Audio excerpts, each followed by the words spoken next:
Después de 30 días de cese bilateral con algunos grupos armados como el Clan del Golfo y las disidencias de las FARC, decretado por el presidente Gustavo Petro el pasado 31 de diciembre, el ministro del Interior, Alfonso Prada, entregó un balance de lo que ha sido este primer mes de cese al fuego, destacando que ha reducido de manera sustancial los homicidios, las afectaciones y los ataques. Es un titular que me parece muy importante destacar.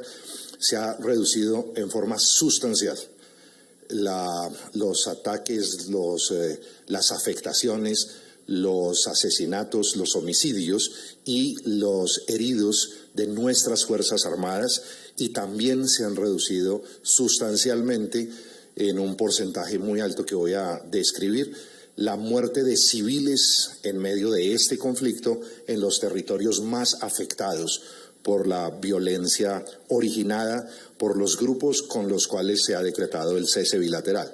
Una primera cifra nos muestra que para el mismo periodo de los 30 primeros días hace un año del 2022 hubo 3 muertos y 40 heridos.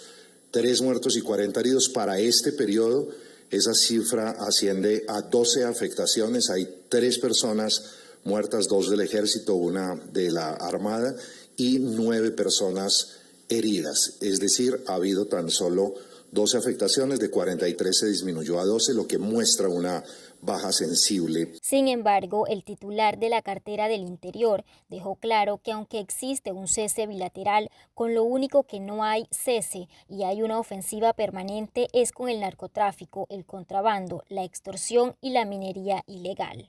Pero con lo único que no hay cese bilateral y hay una ofensiva permanente y seguirá habiéndola es frente al narcotráfico, al contrabando, a la extorsión y la minería ilegal. Se rumoraba muchísimo cuando se decretaron los ceses de este tipo de actividades, si entraban o no entraban. La respuesta la damos hoy como Gobierno Nacional y como Fuerzas Armadas. No ha habido un cese frente a la actividad criminal. Cualquier actividad delictiva está proscrita en el territorio colombiano por la Constitución Política. No hay territorio vedado para las Fuerzas Armadas en materia de combate al delito, y las cifras que presentamos ante los colombianos el día de hoy demuestran que hemos tenido, en medio de las enormes dificultades que significa un proceso atípico, histórico, diferente de abordar el diálogo para el desmantelamiento de estructuras de alto impacto del crimen organizado y el avanzar simultáneamente en un proceso de paz con organizaciones que tienen origen político.